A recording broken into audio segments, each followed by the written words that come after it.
గురుగారు, ధనుస్సు రాశి వారికి ఈ వారం ఏ విధంగా ఉండబోతోంది? ధనుస్సు రాశి వారికి 4 గ్రహాలు యోగిస్తున్నాయి.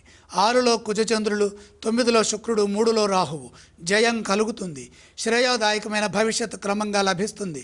అందుకు తగ్గట్టుగా పనులు నిర్వర్తించండి. ఫలితాలు అనుకూలంగా ఉంటాయి.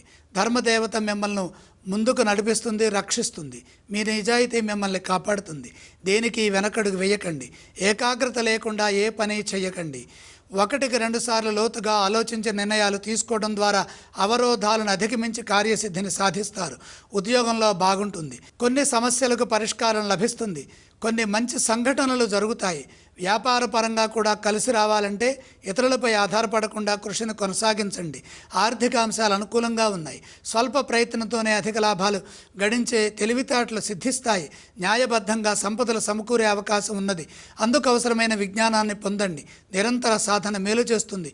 ఎక్కువగా జపము, ధ్యానము, శాంతము ఇవన్నీ అవసరం. కుటుంబ సభ్యుల సహకారం సంపూర్ణంగా లభిస్తుంది. ఆనందించే అంశాలు చోటు చేసుకుంటాయి. వీరు ఏ స్తోత్రాన్ని పఠించాలి? ధనుస్సు రాశి వారు లక్ష్మీ మాతను స్మరించడం మంచిది. ఏ ఆలయాన్ని సందర్శిస్తే మంచిదంటారు? లక్ష్మీ దర్శనం మేలు చేస్తుంది.